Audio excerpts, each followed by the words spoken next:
Good morning po, happy Sabbath, Brother Melvin at sa lahat po ng ating po mga kapatid. Ayan, at patuloy tayong pagpalain ng Panginoon ngayong araw ng Sabbath. Ngayon po ay celebration ng 150 years of sending missionaries ng Seventh-day Adventist worldwide, ang mga kapatid. Ano? Kaya ang ating sermon ay isa lang din. At salamat sa Panginoon. Sa 150 years na ito, maraming mga bansa ang naabot ng salita ng ating pong Panginoong Diyos. At ngayon ay patuloy pa rin ang pag-send natin ng mga missionaries. Dito sa local, sa Pilipinas, meron tayong 1,000 missionaries sa mga kabataan na gustong matrain para maiba ang ambience. Pwede kayong mag-apply doon. Taon-taon yan. Pwede mag-apply. Yan. Depende sa inyong commitment. So purihin ng Panginoon at patuloy nating idalangin ang mga missionaries. Pero tayo ay mga missionary din sa ating pong mga lugar. Basta tayo ay gagawa sa gawain ng Panginoong Diyos. No? Kung saan tayo naroroon, tayo ay mga missionary ng ating tagapagligtas. Talaan ng pinarangalan ng langit. Tayo po ay manalangin. Panginoong Diyos na siyang aming tagapagligtas. Salamat po ngayong araw ng Sabat na ito, ngayong umaga, na inyo pong binigyan kami ng karunungan. Ginising niyo po kami at amin pong idinadalangin. Tulungan niyo po kami na kami ay magkaroon ng unang bahagi ng pag-worship namin pagka bukang liwayway na ito. Salamat Panginoon sa buhay at sa kasiguraduhan ng kaligtasan.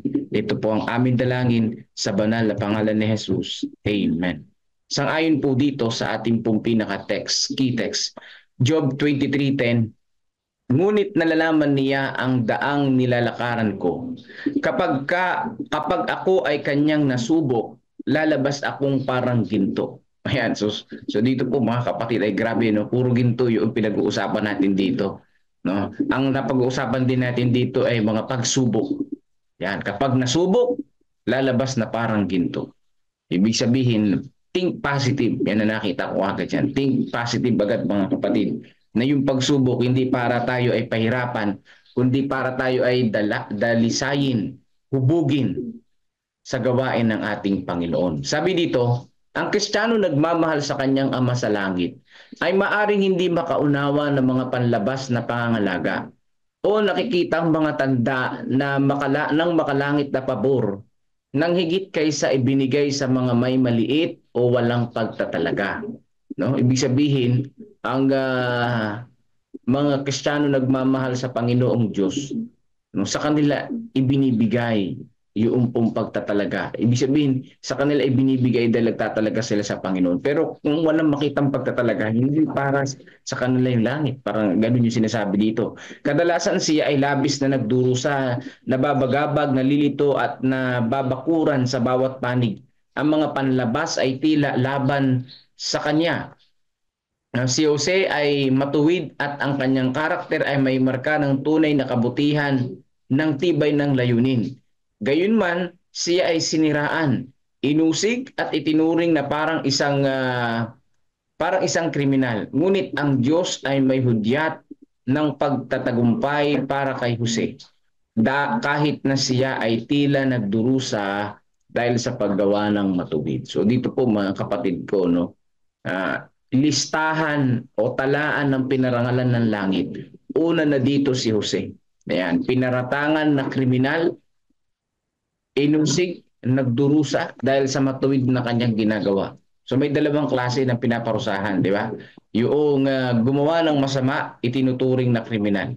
Yung gumawa ng mabuti, itinuturing din na kriminal pag napagbintangan. So sa sanlibutan na ito, yung justice ay hindi maganda, di ba? Ang tunay na justice nasa Panginoong Diyos. Ang Diyos, kapag siya ay nag-judge, talagang patas, pantay siya kung mag-judge sa bawat isa sa atin, mga kapatid ko. Kapag siya ay nag-judge, talagang pulido, hindi basta-basta. Kapag ang Panginoong Diyos ay tumingin sa isang tao, talagang hindi makakaligtas yung pangit na ugali po natin. Pero ang pinakamaganda doon, kung talagang tayo ay matuwid, makikita tayong matuwid ng Panginoon. Unlike sa sanlibutan na ito, hindi makita yung pagkamatuwid natin, kundi talagang yung justice ay nababayaran dito sa lupa. Yan ang katotohanan, mga kapatid. Pero sa Panginoon ay siya ay tapat at matuwid na mag-judge sa atin. So isa pang tao na pinarangalan ng langit, si Daniel, ay inihagi sa lungga ng leon dahil sa matatag niyang pagsunod sa prinsipyo at sa kanyang katapatan sa Diyos. Ngunit siya ay nagtagumpay sa huli at ang Diyos ay naluwalhati sa pamamagitan ng kanyang lingkod na pinahintulot niyang maibaba. Yan. Si Daniel at syempre kasama na rin yung mga kaibigan niya, Shadrach, Meshach, and Abednego nung una pa lang, di ba, doon sa kurnong apoy. Dito yung nakatala naman si Daniel, inihagi sa lungga ng leon. So ano ang ibig sabihin na pag inihagis ka sa lungga ng leon? Hindi ka na makakalabas doon ng buhay. Unang-una, teritoryo yun ng mga leon. At kahit magtatakbo ka doon, para ka lang daga doon, nahahabulin nila, hindi ka makakawala doon. Hindi mo kayang akyatin yung butas doon para makaalis. Ayan. So dito po mga kapatid, si Daniel ay hindi po nakain ng leon. Nanalangin siya sa Panginoong Diyos. Hindi dahil vegetarian yung leon, mga kapatid. Hindi po vegetarian yung leon. Carnivorous yan. Dahil sa Panginoong Diyos, pinatikom ng Panginoong Diyos ang bibig ng leon. Kaya hindi nakain si Daniel. Dahil si Daniel ay tapat sa Diyos. Kapag tayo ay tapat sa Diyos, matuwid sa Panginoong Diyos, kahit na ang ibang mga tao minamali yung gawa natin, ang Diyos nakakaalam ng matuwid nating gawa. Kaya ang Panginoon na magliligtas sa atin na magre-reward sa. Kaya dito, makita ko dito sa devotion na dalawang nakalista pa lang eh.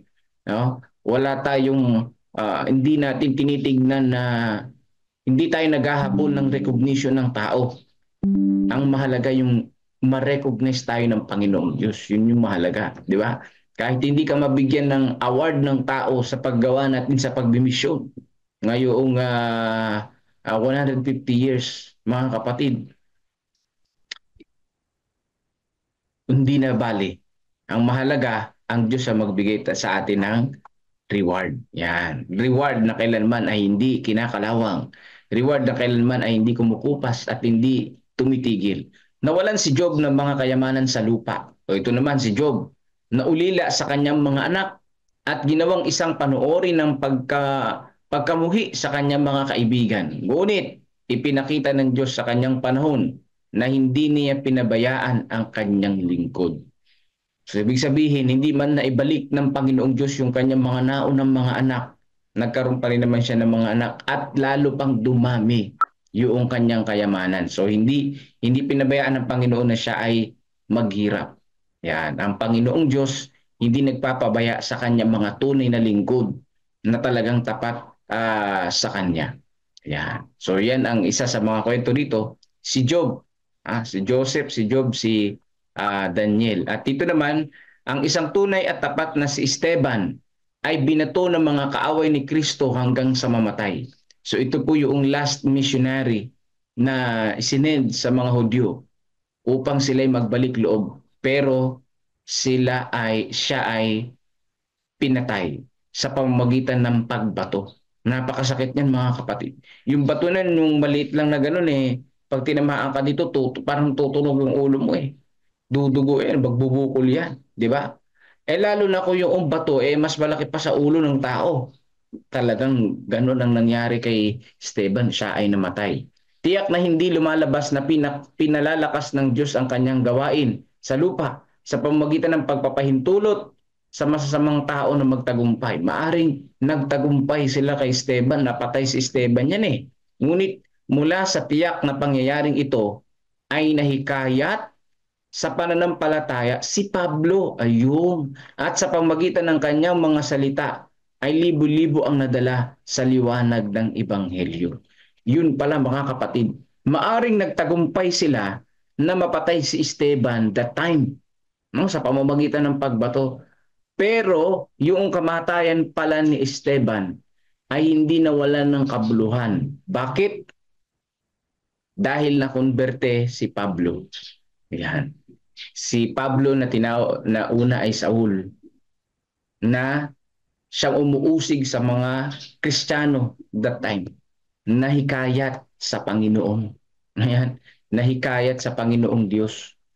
At siya na nagpatuloy ng gawain ng pagbabahagi ng salita ng Panginoon. Ipinagpatuloy niya yung gawain kinamatayan ni Esteban na lingkod ng ating Panginoong Diyos. Ibig sabihin, mayroong pagkakataon na tila baga nagtagumpay ang kaaway pero hindi sila nagtagumpay. Dahil matagal na nagtagumpay ang Panginoong Diyos. Lalo na nung ang Panginoon ay namatay doon sa krus ng Kalbaryo at pumunta doon sa langit. Ang pagtatagumpay ay sa ating mga kapatid. Minsan, imposibleng mangaral sa lugar na yun. Pero magiging posible yun basta tayo ay sasampalataya ng mahigpit sa Panginoong Diyos na ang Panginoon ang gagawa ng miracle at hindi tayo. Ang gagawin lang natin ay humayo at ipabalita ang mabuting balita. Ang isang mahalaga, mapagmahal na si Juan ay makukulong sa malungkot na isla ng Patmos. Si Juan na nagsulat ng Revelation, First and Third John, Second, Third John, at saka ang aklat ng Juan mismo na kulong sa isla ng Patmos. Ngunit dito ay kinatagpo siya ni Jesus at ipinahayag sa kanya ang mga mangyayari na umabot sa panahon hanggang sa pagdating ni Kristo at pagbibigay alam ng payo ng Panginoon sa mga darating na panahon. Ano ba yung isla ng Patmos? Doon sa Romblon may tinatawag sila doong isla na tapunan ng pusa. No, walang makain doon. Pagkain nila ng pusa, ng aso, doon nila itatapon hanggang sa mamatay yung pusa at aso na yun doon sa lugar ng isla na yun. Paliburan ng dagat yun. Ng tubig, hindi makakaalis doon yung pusa kahit anong gawin niya. Maliit lang yun na isla na palutang-lutang. Maliit lang, siguro mga isang purok. Siguro yung isla. Walang nabubuhay na pananim doon, kaya walang nakatira doon eh. Pwede ka mamasyal doon, tinatapon nila yung pusa. So yung isla ng Patmos, ganun mga kapatid. Tapunan ng mga kriminal. Hindi sila makakaalis doon. Hindi rin sila mabubuhay doon ng matagal. Kasi nga wala silang makakain, wala rin silang maiinom. Pero ang Panginoong Diyos pinuntahan si John at ibinahagi, kaya naisulat yung aklat ng Revelation, mga kapatid ko, no? Naisulat yung aklat ng Revelation. At nakaligtas dyan si Juan, naisulat niya pa yung aklat ng Juan, di ba? So, sinulat ni Juan yung aklat ng Apokalipsis dahil sa pagpapakita ng Panginoong Hesus, dahil sa tinig ng boses ng ating Panginoon, ano? Naisulat niya yung mangyayari sa mga huling panahon at lalo na yung pagdating ni Jesus Christ. Napakaganda. Nung lumuluha si Juan dahil sa kalungkutan, nag-iisa lang siya. Ang sabi ng Panginoon at papawiin ng Panginoon ang bawat luha sa mga mata. Napakaganda, no? At sabi ni Jesus Christ sa Revelation 1, mapapalad ang mga mapapalad ang mga pinag-uusig. Mapapalad ang mga hindi nakakabasa, hindi nakakapakinig, pero nalalaman ang salita ng Panginoong Diyos, no? Kahit bingi ka, pero naririnig mo yung salita ng Panginoon, mapalad ka. No? Kahit bulag ka, no? O kahit bulag ka, pero narinig mo yung salita ng Panginoon. Kahit bingi ka, pero nababasa mo ang salita ng Panginoon, mapalad ka pa rin.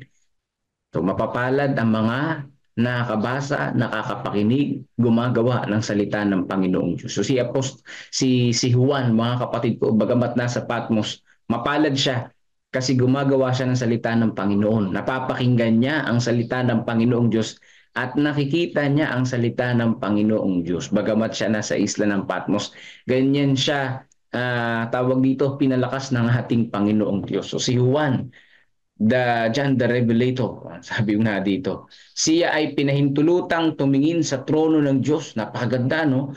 At masdan ang mga tinubos na nakaputing damit na nagmula sa malaking kapigatian at nagugas ng kanilang mga kasuotan at pinaputi ang mga ito sa dugo ng kordero. So yan ang nakita ni Juan sa hinaharap.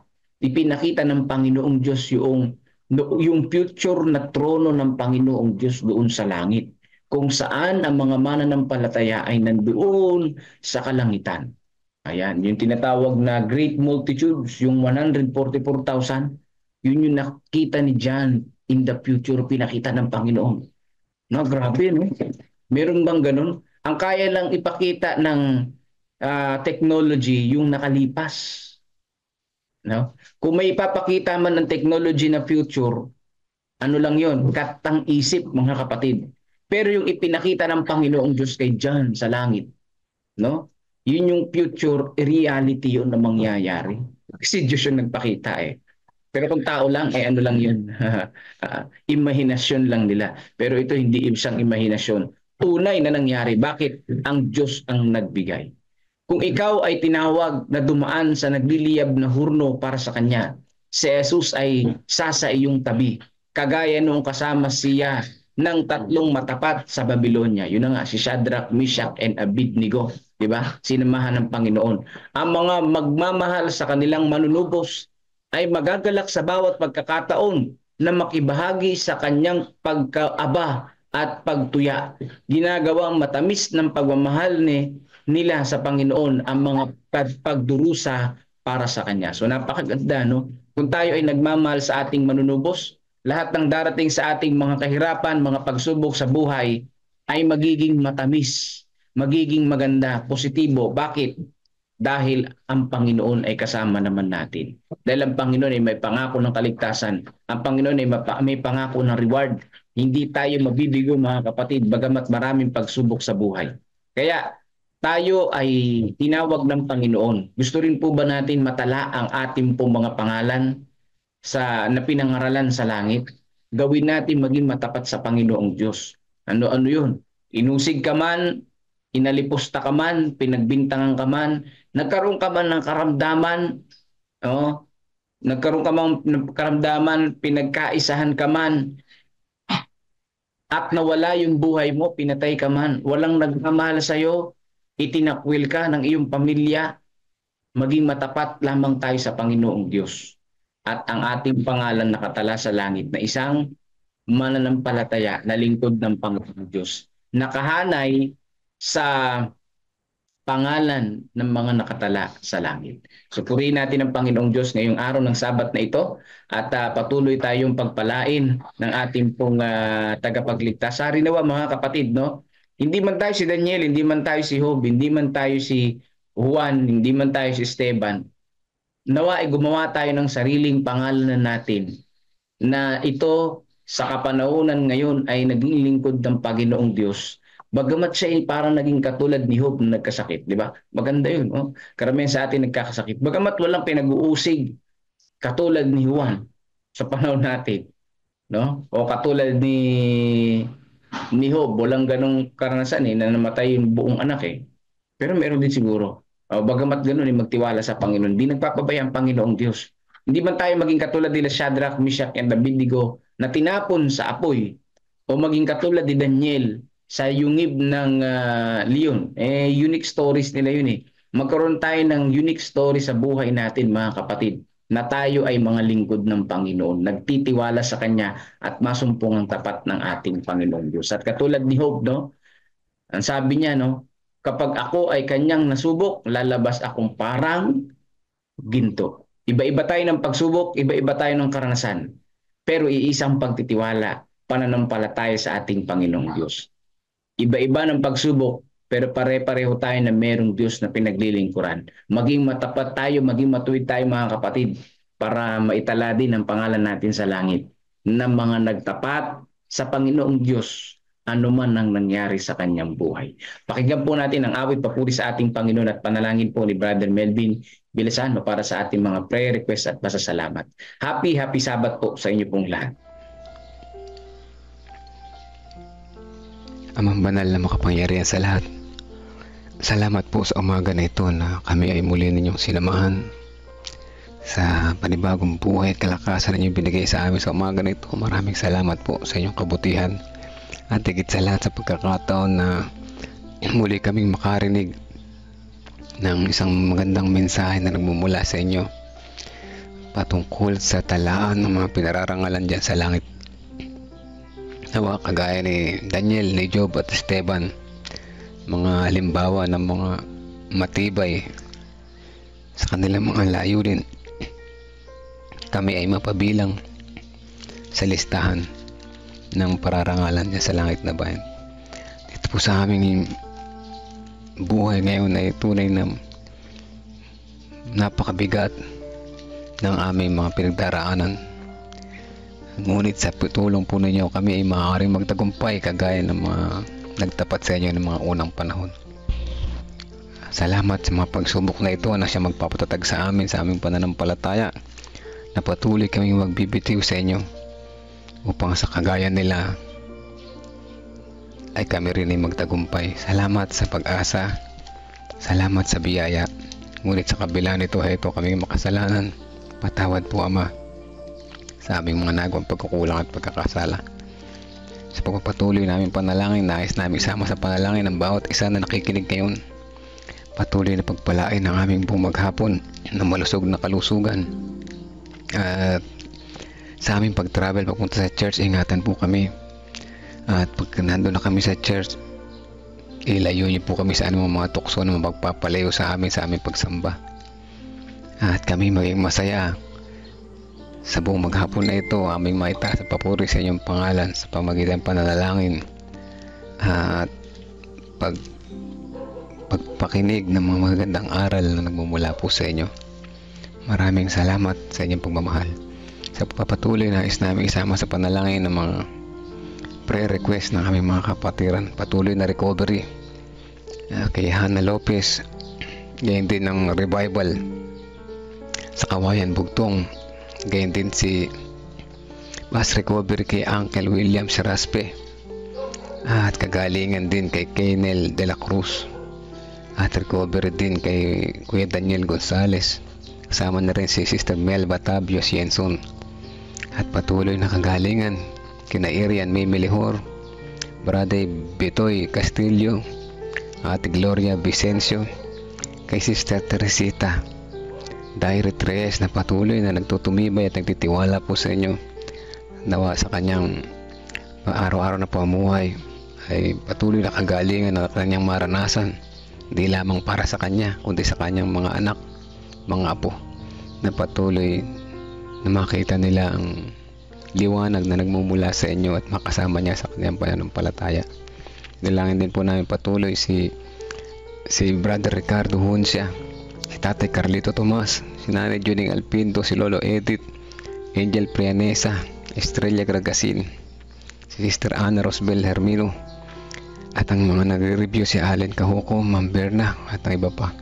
Dalangin din namin ng pamilya na iba pa naming mga kasama, na good health sa family ni Sister Midin Piligro Cotao, kasama na si Nahara and Cory, family ni Ate Milin Masiklat, kasama na ang kanyang mga anak, mga apo, mga manugang. Kalusugan din sa family ni Sister Rose Chris Encarnado at Sister Dang de la Cruz, at sa family ni Sister Nimpa Rivera dyan sa Bukidnon, kasama na sila Tito Janet Salvado and family, si Rona LG, buong Hunsya Alcuevas, anak ko Saba family, kasama na sina Ariel and Chona. Patuloy nawa silang ingatan sa kanilang pang araw-araw na pamumuhay. At ganyan din yung mga naghihintay ng baby na si Pastor Nelvin, Brother Kevin, Brother James, Brother Nico, at ang iba pa. Kalakasan din at kagalingan at recovery sa iba pa naming mga kapatiran na sina Sister Dora Magana, Sister Nena Salazar, Sister Adel, si Pining Eugenio Javier, si John Paul Cheng, si Jinjin, si Risa Enrique, si Ate Esther Lopez, Marilita Renato Santos, Precious Cabasog, si Princess Jurquina, si Aris, si Brother Gary Mercado, Brid Renato, si Estrella Gragasin, Claire Andaya, Judilyn Perolino, si Ate Sally Sanchez, Janet Ontivero, Gina de Guzman, Arturo Duque, at Erlinda Duque. O dakilang Diyos, kayo po nakakaalam ng kalagayan ng aming kalusugan. Sa mga sandali na ito ay punin niyo po kami na inyong mapagpagaling na kamay, hindi lamang sa aming pisikal na kalagayan, lalong higit sa aming espiritual na karamdaman. Kami po ay may sakit espiritual. Dalangin namin na patuloy kaming hipuin na inyong mapagpagaling na kamay, matuto kaming maging matatag sa aming matibay, sa aming mga layunin, upang sa ganoon kami magkaroon ng tagumpay. Salamat sa pagkakataon na maaari kaming masama sa talaan ng pinararangalan sa langit na bayan.